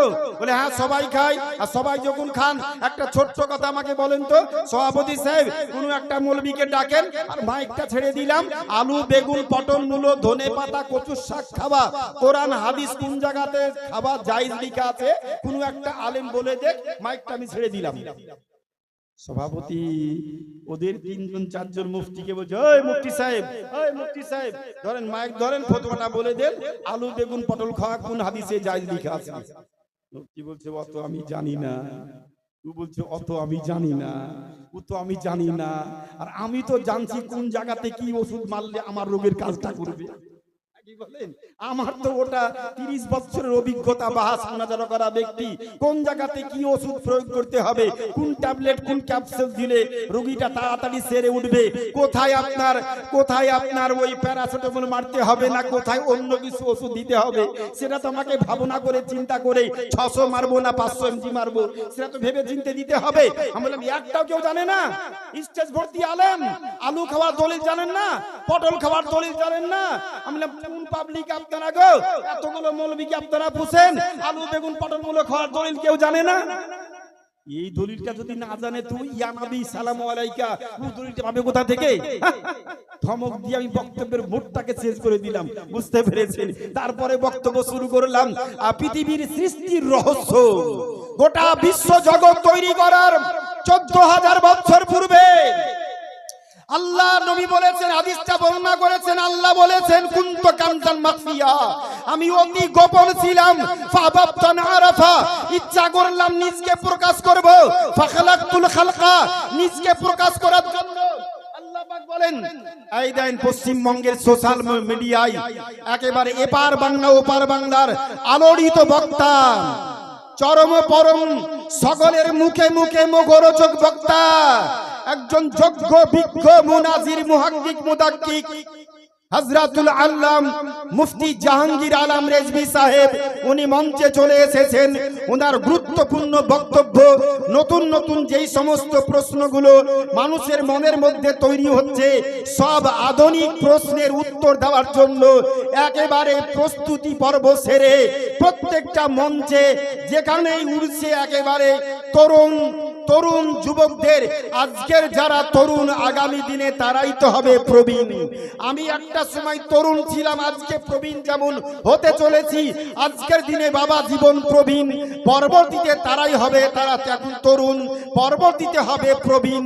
এই তরুণদের যত রকমের প্রশ্নমালা দেশের মাটিতে তৈরি হচ্ছে, তরুণদের সব এই মুহাক্কিকের জাদিদা নতুন নতুন সব মসলার তাহকিক করে মঞ্চে উপস্থাপন করেছেন।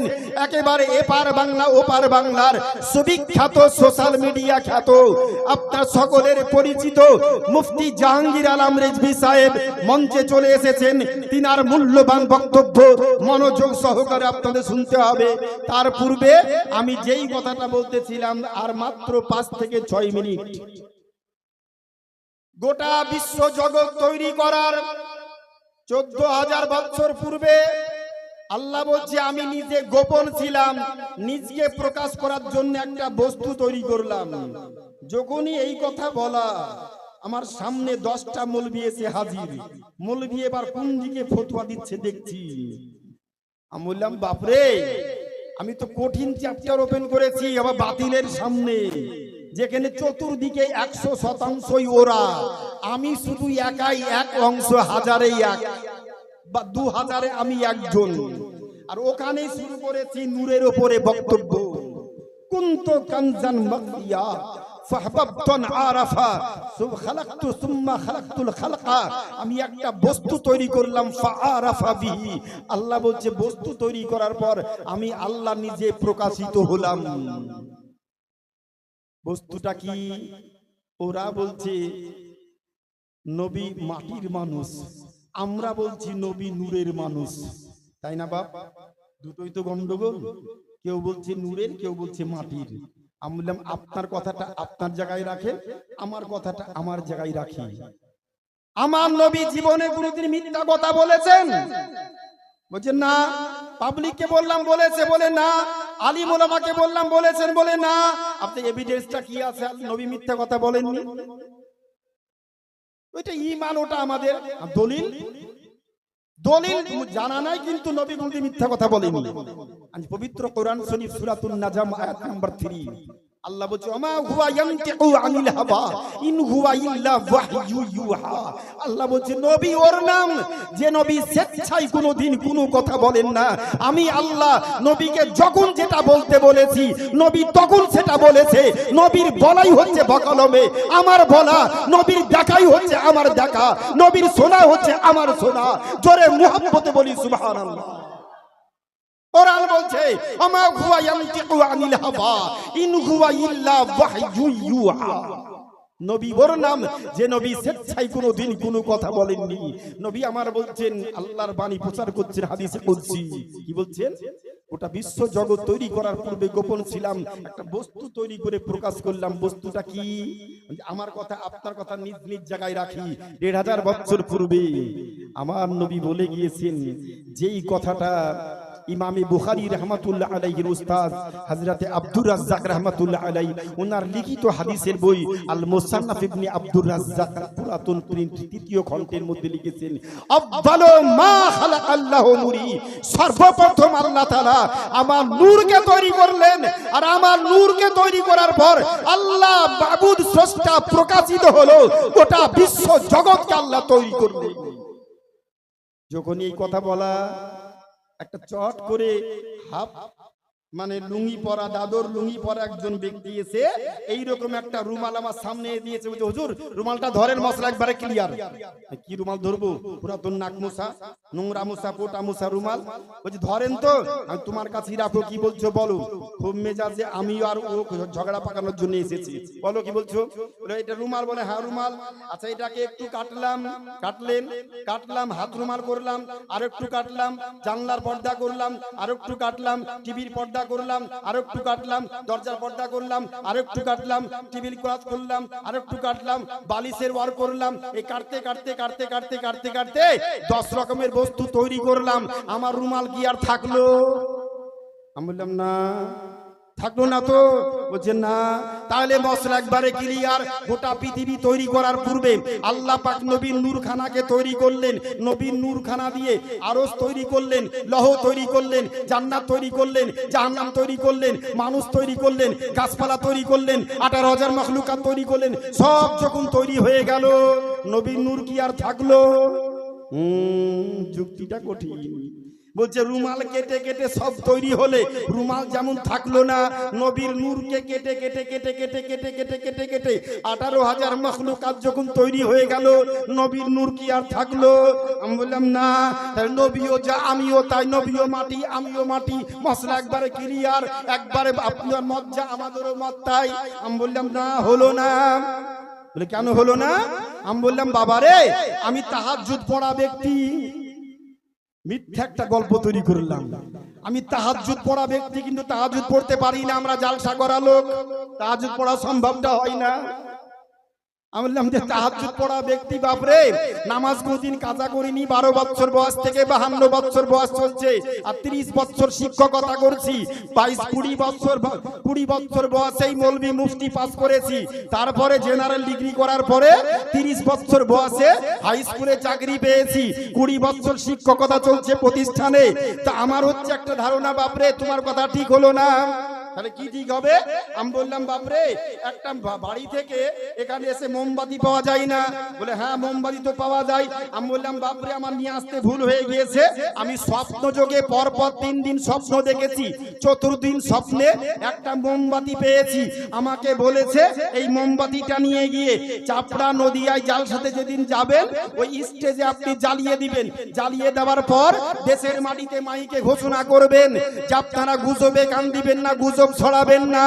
কিন্তু আমরা বাঙালি জাত তো, মুখে বলি গুজব ছড়াবেন না, গুজবে কান দিবেন না, কিন্তু আমরা গুজব ছড়া কেউ বাঁচতে পারি না। ঠিক কি ঠিক না? আমরা গুজব ছড়াবো না, গুজবে কান দিব না, কিন্তু গুজব ছড়া বাঙালিরা কেউ বাঁচতে পারি না।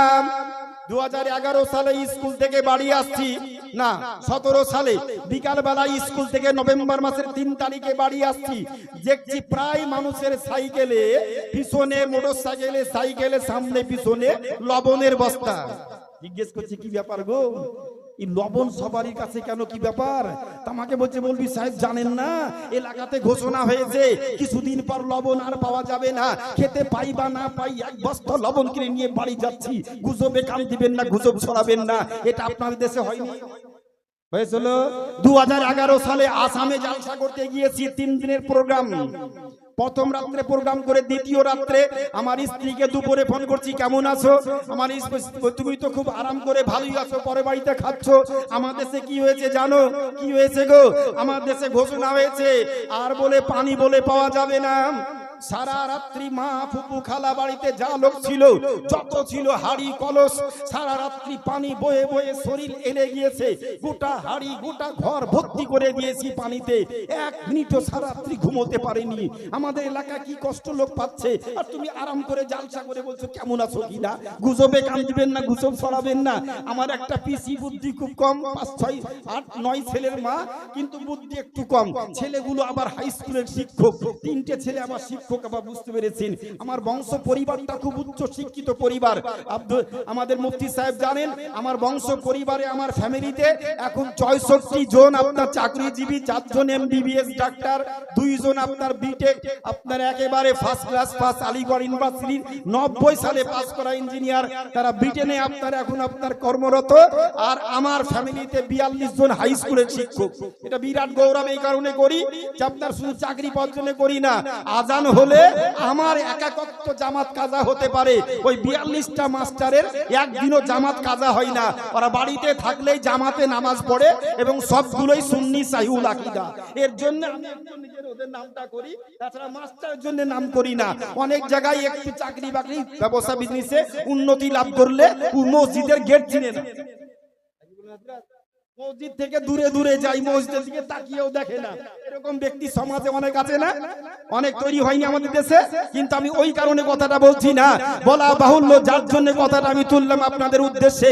একবারে গুরুত্বপূর্ণ কথা আমি বললাম, বাপ শুনো, আমি স্বপ্ন যোগে স্বপ্ন দেখেছি, গুজবে কান দিবেন না, গুজব ছড়াবেন না। আমার পিসিটা কি হয়ে জানেন, পিসিটার বুদ্ধি কম তো, ও বেচারা ভেবেছে পানি তো আর পাওয়া যাবে না। সারা রাত্রি পানি বয়ে বয়ে সবাই যখন ঘুমিয়ে গিয়েছে, মাটির কুঠি বুঝেন আপনারা, ধান গম রাখতো আগে, কুঠি, আমাদের দেশে কুঠি বলে, ওই কি করবে বুদ্ধি নাই তো, সব জায়গায় ভর্তি করেছে। এবার ও রাত্রে মাটি পানি তুলে তুলে ওই মাটির কুঠিতেই ঢেলেছে বেচারা। মাটির কুঠিতে 2-10 বালতি পানি পড়লে ও কুঠি কি আর ঠিক থাকবে নাকি? ও গলে সব একেবারে শেষ হয়ে গিয়েছে। আমাকে তো হাসির কথা মেলা শুনিয়ে দিল, কিন্তু আমরা তো বাঙালি, গুজবে কান দিবেন না, গুজব ছড়াবেন না। আমি বললাম, বাপরে, আমি স্বপ্নে পেয়েছি একটা মোমবাতি, আর মোমবাতিতে বলেছে মাওলানা আপনি যখন নদিয়ায় জালসা করতে যাবেন মোমবাতিটা জ্বালিয়ে দিবেন আর মাইকে ঘোষণা করবেন এলাকায় ভাগ্যবান ব্যক্তি কে আছেন। আমার মোমবাতিটা স্বপ্নে পাওয়া মোমবাতি, মোমবাতিটা জ্বলছে। এই মোমবাতিতে কোনো ব্যক্তি বাড়ি থেকে মোমবাতি খরিদ করে নিয়েছে, আমার মোমবাতির আগুনে ঠেকিয়ে যে যে ব্যক্তি নিজের ঘরে 1 ঘন্টা জ্বালাবে, সকালবেলায় ঘুম ভাঙার পর দেখবে বালিশ উঠালেই 50,000 টাকা ক্যাশ। গুজবে কান দিবেন না, গুজব ছড়াবেন না। আচ্ছা, আমার মোমবাতিটা জ্বলছে, এই মোমবাতি থেকে কোন লোক আগুন ধরাতে আসবে কি আসবে না? আসবে কি আসবে না? আচ্ছা, কোন ব্যক্তি আগে আসবে? এই আলীনগর হাজিনগর গ্রামে সব থেকে যে কৃপণ কামজুস ব্যক্তি, মানবে না, কিন্তু নাতি পোতাকে বলবে যারে যা আগুনটাকে ধরিয়ে নিয়ে আয়। আমার আগে যদি কেউ টাকা পেয়ে যায়, আমার থেকে পস্তানি আর কারো থাকবে না। কি বলছি না, আমার থেকে পস্তানি কারো থাকবে না, তুই আগে যা। আচ্ছা, 10 জন চলে আসলো, 10 জনের পর কি আর কেউ ধরাতে আসবে না? কারো লোভ হবে না? আরো 20 জন আসবে, 30 জন আসবে, 100 জন আসবে। 3 ঘন্টা বক্তব্য রাখবো, 2 ঘন্টা বক্তব্য রাখবো। আচ্ছা, মিডিয়ার যুগ, আশেপাশে গ্রামে ইসলামপুর, সলিমপুর, বাহাদুরপুর, মোথাবাড়ি, নতুন গ্রাম, নতুন গ্রাম, এই যত আশেপাশে গ্রামগুলো আছে, এই সব গ্রামে মাইকে মাইকে ফোনে ফোনে বলবে না, আমা, খালু, বিহান আমাদের গ্রামে একটা পীর সাহেব এসেছে, একটা আল্লাহওয়ালা ব্যক্তি এসেছে, স্বপ্নে মোমবাতি বলেছে মোমবাতিতে আগুন ডেকে ঘরে জ্বালালেই 50,000 টাকা। বলবে না? চারিদিক থেকে মোটরসাইকেল নিয়ে ছুটছে, কোনো মুদিখানার দোকানে একটাও মোমবাতি আর নাই। রাত্রি 12টার সময় দোকান করে বলছে যা আছে দাও, এই একটা মোমবাতির দাম তুমি 100 টাকা নাও, তো বসিকার 50,000 টাকা লস করা যাবে না। আগুন ধরালেই বাড়িতে 50 পাওয়া যাবে। 2 ঘন্টা চলার পর আমি ঘোষণা করলাম, বাপরে আপনারা তো লক্ষ লক্ষ মোমবাতি জ্বালানো দেখলেন, হতে পারে কি পারে না? বলছে হ্যাঁ হতে পারে। খুব খুশিতে শুনছে বেচারা। জি কোনো ব্যাপার না, আপনি ঠিক বলছেন, আপনি ঠিক বলছেন, আপনি ঠিক বলছেন। আমি ঠিক যখন সবই বলছি, বাপ এই যে 2 ঘন্টা ধরে বক্তব্য রাখলাম, 2 ঘন্টা মোমবাতিটা আমার জ্বললো, 5 টাকার মোমবাতি, একটা হিন্দু অমুসলিমের কারখানা তৈরি করা মোমবাতি, ওখানে লেখা আছে শিব মার্কা মোমবাতি, আর প্রোডাক্টের জায়গা নদিয়া, ডিস্ট্রিক্ট নদিয়া, ওই প্যাকেটের উপর লেখা আছে ডিস্ট্রিক্ট নদিয়া। একটা অমুসলিমের কারখানার তৈরি করা মোমবাতি, একটা মোমবাতি থেকে 1 লক্ষ মোমবাতি জ্বলে উঠলো আশেপাশে গ্রামে। আচ্ছা আমার মোমবাতির আগুনের তাপমাত্রাটা একটু কমেছে না বেড়েছে? কিছু হয়নি, কিছু হয়নি। মৌলবি নাট বল্টু সব ঢিল হয়ে গেছে। এবার বলছেন কোন দিক থেকে কোন দিকে ওষুধ চলে আসলো, না তো একটু তো কমেনি, একটু কমেনি। ভালো করে দেখেন, ভালো করে দেখেন, ভালো করে দেখেন। হুজুর একটু কমেনি। আমি বলি একটা 5 টাকার মোমবাতি যদি এত পাওয়ার হয়, একটা 5 টাকার মোমবাতি হিন্দুর ফ্যাক্টরি থেকে, অমুসলিমের ফ্যাক্টরি থেকে তৈরি করা একটা মোমবাতি থেকে 2 লক্ষ মোমবাতি জ্বলে উঠলো।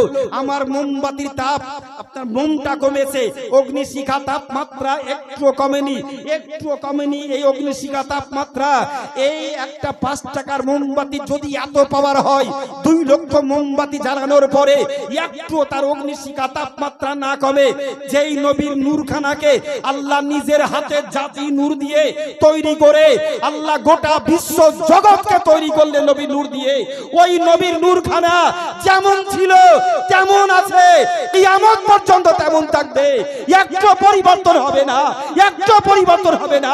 এটাই হচ্ছে আকীদা বিশ্বাস। নারায়ে তাকবীর, নারায়ে রিসালাত, নারায়ে হায়দারি, নারায়ে হায়দারি, জশ্নে ঈদ মিলাদুন নবী, নারায়ে তাকবীর।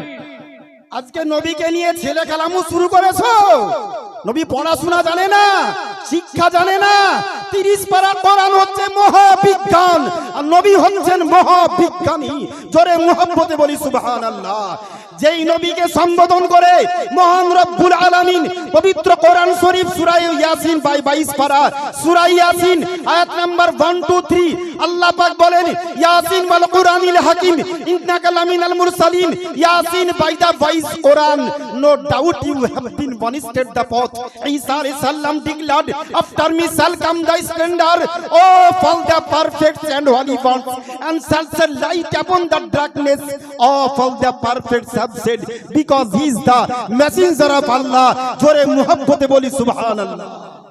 আল্লাহ বলছে, নবী গো, আমি আল্লাহ তোমার প্রতি বিজ্ঞানময়, দর্শনময়, ভূগোলময় মহান গ্রন্থ আল কোরআন অবতীর্ণ করেছি। কোরআন হচ্ছে মহাবিজ্ঞান, তুমি হচ্ছ মহাবিজ্ঞানী। যে নবীকে সৃষ্টি না করলে বিশ্ব জগৎ তৈরি করতে না হতো না, সেই নবীর মুহাব্বত, ভালোবাসাই ঈমান। ইবাদত আর মুহাব্বত, ইবাদত আল্লাহর জন্য, ইবাদত হবে আল্লাহর হুকুম, আর ইবাদত পালন করবে নবীর মুহাব্বতে। জোরে বলুন সুবহানাল্লাহ। গাদার গাদা নামাজ পড়লো, কপালে ঘটা ফেলালো, হাঁটুতে ঘটা। আচ্ছা নামাজ পড়লে এখানে ঘটা পড়বে, কিছু নামাজিকে দেখা যায় এখানটা কালো ধাব্বা। আচ্ছা এইখানটা মাথা ঠেকে নাকি? মাথা ঠেকার তো জায়গা এটা নাই। কোন সুন্নি আলিমকে, কোন বিজ্ঞ পণ্ডিত আল্লাহর বলিদের কপালে কারো এইরকম ঘটা দেখবেন না, যেমন ওদের দেখা যায় কালো ধাব্বা। দূর থেকে চিনা যায় পাকা ওয়াহা ওয়াহা ওয়াহা হা 24 নাম্বার 24 24, ওখান থেকে দূর থেকে দেখা যায়। আমার বলার উদ্দেশ্য বাবা জীবন, যে নবীর পদাঙ্ক অনুসরণ করা, ইবাদত আর মুহাব্বত। নামাজ পড়বো, আল্লাহর হুকুম পালন করব, নামাজ পড়া ফরজ, নামাজ পড়বো নবীর মুহাব্বতে পড়ব, হজ করব নবীর মুহাব্বতে করব, যাকাত দিব নবীর মুহাব্বতে দিব, আপনার ওসুর দিব, ফিতরা দিব, নবীর মুহাব্বতে করব। আল বুগযু ফিল্লাহ, আল হুব্বু ফিল্লাহ। কাউকে যদি ভালোবাসতে হয় আল্লাহর মুহাব্বতেই ভালোবাসতে হবে। কাউকে যদি কারো প্রতি শত্রুতা রাখতে হয় আল্লাহর জন্যই শত্রুতা রাখবো, আল্লাহর জন্যই কাউকে মুহাব্বত ভালোবাসা রাখবো। বলার অনেক, বক্তব্যের সূচনাই বক্তব্যের সমাপ্তি। ভাষাগত হয়ে তাকে ভুল ত্রুটি ক্ষমা প্রার্থী। আমার অভ্যাসটা একটু খারাপ, ন্যূনতম 3 ঘন্টার পূর্বে আমি বক্তব্যের লাইন সাইজ করতে পারি না, বসেই বলি, কিন্তু কম করে 3 ঘন্টা। তবেই বক্তব্য সাইজে আসলেই মানুষ শিক্ষামূলক জ্ঞানমূলক কিছু ঔষধা বলি আমি দিয়ে থাকি। 100 কোটি দরুদ ও সালাম পাক মদিনায় বর্ষিত হোক এই মজলিসের তরফ থেকে। একবার মুহাব্বতে বলবেন আল্লাহুম্মা আমিন। সবাই বলি আল্লাহুম্মা আমিন। আমার স্টেজের সভাপতি বলছে, হুজুর আপনি যে আমিন বললেন দেশের লোক পাগলা বোকা তাই আমিন বললো, আমি কিন্তু একবারও আমিন বলিনি। এরে বাপরে, কি লোক গো, আমি তো অবাক হচ্ছি। আচ্ছা আপনি আমিন বললেন না কেন? উনি যে নিজে অসুখ ধরাচ্ছে, বলছে হুজুর দেশের লোক পাগলা বোকা, এক দেশ থেকে অপর দেশে কথা যায় টাওয়ারের মাধ্যমে, স্যাটেলাইটের মাধ্যমে, আয়নোস্ফিয়ার তরঙ্গের মাধ্যমে। আপনারা তো আলিফ বেপড়া লোক, অত বুঝবেন না, আমি বিজ্ঞানের লোক। কিন্তু বেটা জানে না আমি 111 জন বিজ্ঞানীর জীবনীকে পুঙ্খানুপুঙ্খানু রিসার্চ করেছি। 111 জন বিজ্ঞানীর জীবনীকে বাংলা ভাষায় যেমন কথা বলছি, আমার বাপ মায়ের দুয়ার বর্গতে আমি 3 ঘন্টা কেন 4 ঘন্টা মাতৃভাষার মতো ইংরেজিতেই বক্তব্য রাখবো ইনশাআল্লাহ। আজ একটাও কথা বলিনি, বাংলায় পিওর বলছি, একটাও ইংরেজি মিক্সচার বলিনি। একটা শুধু ছোট্ট একটা 2 লাইনে কোটেশনটা শুধু দিলাম। ও ভেবেছে আলিফে পড়া মুলবি মানে এরা বিজ্ঞান দর্শন বুঝে না। হুজুর এক দেশ থেকে অপর দেশে তো টাওয়ারের মাধ্যমে যায়, মেশিনের পাওয়ারে কথা যায়। আপনি যে আমিন বলবেন, পাবলিক যে আমিন বললো, 100 কোটি দরুদ ও সালাম পাক মদিনায় বর্ষিত হোক, দেশের লোক পাগলা আমিন বললো, আপনিও বুঝেন না আমিন বললেন, আমি কিন্তু বলিনি। তাই নাকি? বাহ, খুব ভালো লোক তো, আপনি এমন বলেননি। আচ্ছা আপনার বাপ মা বেঁচে আছে না মরে গিয়েছে গো? হুজুর দুটোই মরে গেছে। ঠিক বলছেন তো?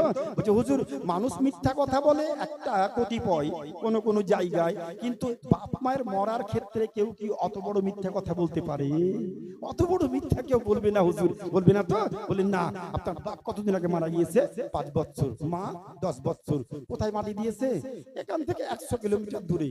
আচ্ছা যদি বলি, এখনো বলিনি, যদি বলি future tense, not past tense, not present tense, but future tense, যদি বলি, এখনো বলিনি, যদি বলি আপনার বাপটা হারামি ছিল, যদি বলি আপনার মাটা হারামি ছিল, এটা একটু রাগটাগ হবে নাকি? আচ্ছা 10,000 লোক আর ওই স্টেজের সভাপতি ওইখানকার স্কুলের মাস্টার, ওকে যদি মঞ্চে আমি বলছি যদি বলি আপনার বাপ হারামি ছিল, আপনার মাটা হারামি ছিল, এটা একটু রাগটাগ হবে নাকি? আচ্ছা ওর রাগটা হবে না? পাই না যে মাইকেল স্ট্যান্ড তুলে আমার মাথায় চাপিয়ে দেয়, বলছে আচ্ছা বেয়াদব লোক তো, আপনি শিক্ষিত মানুষ, আপনি এমএ বিএড করা লোক, হাই স্কুলের মাস্টার, আচ্ছা বেয়াদব তো, আমার বাপ হাদিস সাহেব মানুষ, 10 বছর আগে মারা গিয়েছে, আপনি আমার বাপকে হারামি বলছেন? অসম্ভব, অসম্ভবই কথা বলতেই পারি না। পাবলিক বলছে এখনই বললেন আপনি। আমি বললাম ভালো করে শুনেন, আমি বলেছিটা কি, যদি বলি আপনার বাপ হারামি ছিল, এখনো বলিনি। যদি বলি আপনার মা হারামি ছিল, এখনো বলিনি। কথাটা ফাঁক রেখেছি আমি, এখনো বলিনি। আচ্ছা আমার হারামি কথাটা কোন মেশিন দিয়ে, কোন টাওয়ার দিয়ে আপনার বাপের পচা হাড়ে ধাক্কা খেলো, ওখান থেকে আবার ঘুরে এসে প্রতিধ্বনি খেয়ে আপনার মস্তিষ্ক গরম করে আপনি আমার দিকে এগিয়ে আসছেন? ওই মেশিনের নামটা কি? এই মলবি, ওই মেশিনের নামটা কি বলো? ওই মেশিন যার নাম যা এখন জানো না, এক একটা টাওয়ারে 3টে কোম্পানির মেশিন চলে। তুমি তোমার মেশিনের নামটা বলে দাও, ওই টাওয়ারেই আমার মেশিনটাও লাগানো আছে। যেই মেশিনের পাওয়ারে এখানে আমিন বললে আমাদের আমিনগুলো মদিনা শরীফে হাজির হয়ে যায়।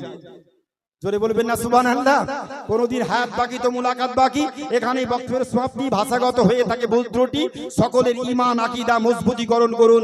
আমার বন্ধুবর মাওলানা মুফতি আনোয়ার হোসেন সাহেব নিজ প্রচেষ্টায় বেচারা দীর্ঘদিন মাদ্রাসা প্রতিষ্ঠানে ছিলেন, নিজের বাড়ির এলাকায় একটা প্রতিষ্ঠান তৈরি করছেন, মাদ্রাসায়ে গাউসিয়া সিরাজিয়া এবং সিরাজিয়া স্কুল। খুব সুন্দর আকারে একটা মডেল ওয়াইজ আধুনিক শিক্ষা